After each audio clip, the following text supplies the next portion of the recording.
Dokter AY yang diduga melakukan pelecehan seksual pada pasien di Malang, Jawa Timur melakukan aduan ke polisi. Dokter AY mengadukan korban pertama yang berinisial Q ke Mapolresta Malang dengan aduan pencemaran nama baik.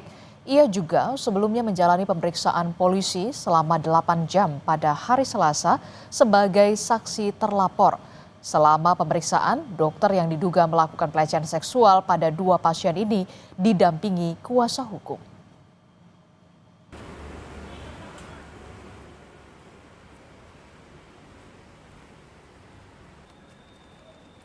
Pemeriksaan cukup kooperatif ya, yang bersangkutan apa yang ditanyakan penyidik sudah dijawab. Pak, kemudian apa benar sudah ada laporan masuk, laporan balik, Pak? Kalau laporan baik dari saksi telapor ya, selama itu saksi telapor melakukan atau membuat pengaduan terkait adanya dugaan misalnya pencemaran nama baik. Aduan dari terlapor untuk korban ini pada hari apa, Pak?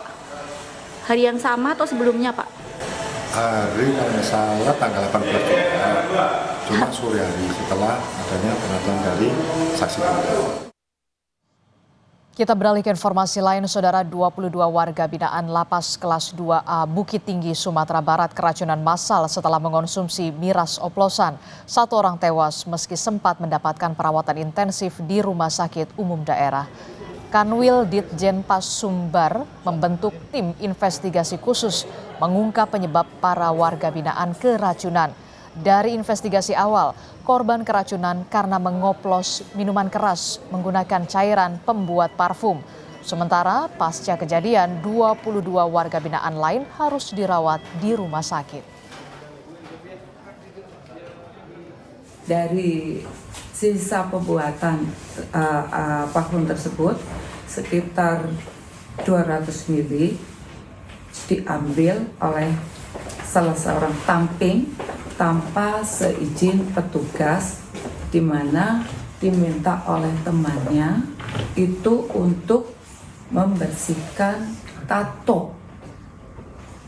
Akan tetapi disalahgunakan di sini, tidak untuk membersihkan tato, tetapi sisa alkohol yang 70% itu untuk bahan parfum dicampur dengan minuman saset. Sebelumnya, Saudara, insiden keracunan massal di dalam Lapas Kelas 2A Bukit Tinggi terjadi Rabu malam. Polresta Bukit Tinggi masih melakukan penyelidikan termasuk melakukan olah TKP dan menyita sejumlah barang bukti dari tempat kejadian. 22 napi yang menjadi korban dibawa ke rumah sakit untuk mendapatkan perawatan. Setelah dirawat intensif, 10 warga binaan sudah diperbolehkan kembali ke lapas. 8 orang masih dalam perawatan, sementara 4 lainnya dalam kondisi kritis.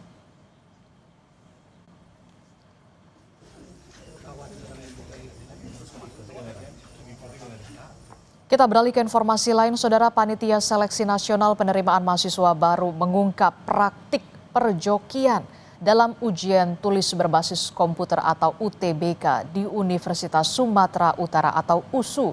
7 pelaku ditangkap dalam kasus perjokian UTBK.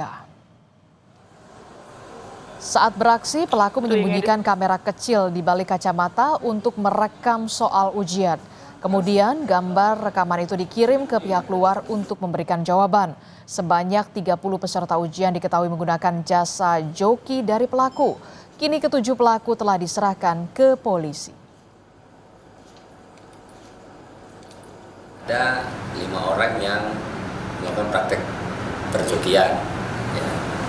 Terus 5 orang ini berada di luar, 2 orang memang peserta yang di dalam. Nah, itu komunikasinya dengan tadi ada kacamata yang digunakan untuk merekam soal di monitor. Dari situ terkoneksi dengan pihak luar.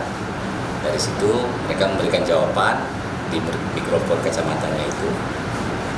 Di situ ketangkap karena ada teman sebelahnya yang ngomong ada yang berbuat curang dari pengawas. Satu unit minibus diberhentikan paksa oleh polisi saat hendak memasuki dermaga reguler di Pelabuhan Merak, Kota Cilegon, Banten. Dari dalam mobil, petugas mendapati 28 paket narkoba jenis sabu yang disembunyikan di sela-sela pintu dan kursi mobil. Polisi menggagalkan upaya penyelundupan narkoba jenis sabu yang dibawa minibus saat hendak masuk dermaga reguler Pelabuhan Merak, Kota Cilegon, Banten. Polisi mengamankan 2 orang. Sebanyak 28 paket sabu yang dikemas menggunakan plastik dan disembunyikan pada sela-sela pintu dan kursi mobil disita. Upaya penyelundupan sabu digagalkan oleh jajaran Polda Sumut dan Polda Sumatera Selatan. Ada 28. Buah mobil Avanza warna putih, dia langsung dipalang dengan mobil Innova hitam. Nah, setelah terjadi dan akhirnya itu petugas mengeluarkan tembakan peringatan. Yang disebut di dalam mobil tersebut itu ada 28 paket sabu di dalam kendaraan tersebut. Berarti langsung dibawa lagi ya? Ya, langsung dibawa langsung ke pihak kepolisian. Polisi menggerebek pangkalan gas LPG yang diduga mengoplos LPG 3 kg ke tabung non-subsidi.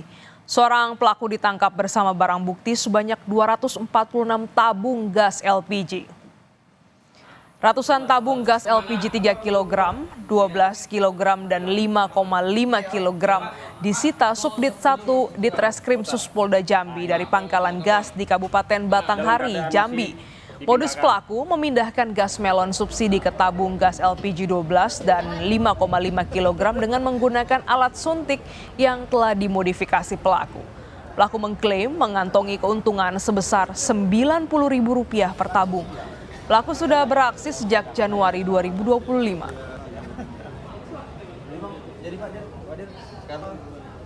Memang pelaku adalah ditunjuk sebagai pangkalan tabung gas LPG 3 kilo yang harusnya disalurkan kepada masyarakat yang kurang mampu. Ada 179 tabung gas LPG yang ukuran 3 kilo, kemudian 53 tabung gas yang 12 kilo, kemudian ada 14 yang 5 kilo tabung gasnya, di mana ancaman hukumannya adalah 6 tahun penjara dan denda sebanyak-banyaknya Rp60 miliar. Seorang pelaku penjamretan nyaris menjadi sasaran amuk massa saat melakukan aksinya di Kota Bau-Bau di Lorong Perintis, Kelurahan Kato Bengke, Kecamatan Beto Ambari, Kota Bau-Bau, Sulawesi Tenggara.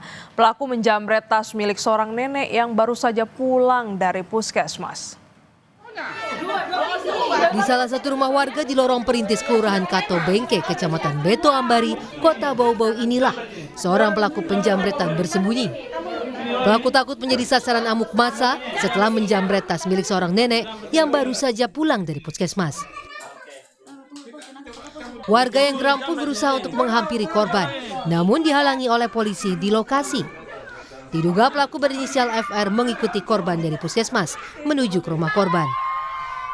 Dalam aksinya pelaku juga membawa senjata tajam.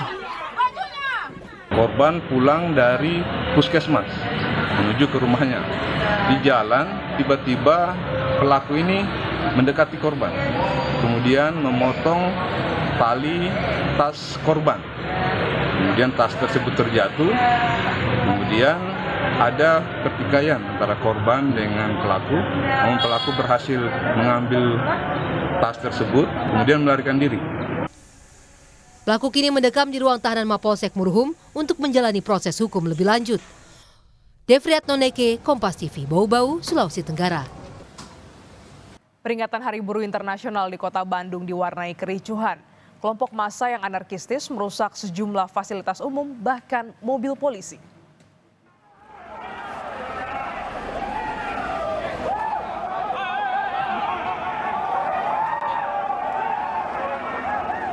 Awalnya, peringatan Hari Buruh yang berlangsung di Taman Cikapayang, Dago, Kota Bandung berjalan kondusif dan damai. Namun jelang peringatan Hari Buruh berakhir, muncul massa yang membuat kericuhan dan memprovokasi polisi. Masa aksi berhasil dipukul mundur petugas keamanan Namun massa yang merasa terpojok langsung mundur ke arah Dipati Ukur dengan merusak sejumlah fasilitas umum.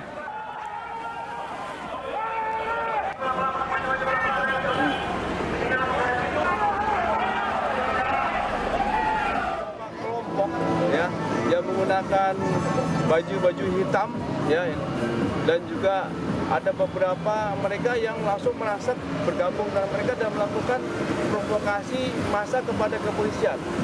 Penyerangan kepolisian ini berupa pelemparan batu, ya, ada molotov dan juga ada petasan yang menyerang kepada kepolisian. Kemudian akhirnya kita pukul mundur mereka kurang lebih menuju ke arah Dipati Ukur.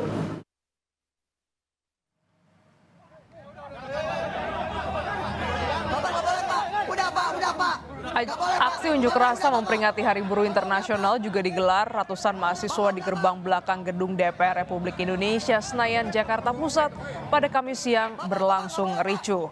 Massa dari Front Mahasiswa Nasional ikut memperingati Hari Buruh dengan menggelar aksi di gerbang belakang gedung DPR. Kericuhan sempat terjadi saat polisi membubarkan paksa massa karena titik unjuk rasa telah disediakan di depan gedung DPR.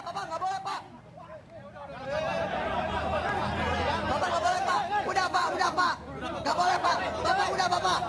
Bapak udah Pak. Bapak udah Pak. Bapak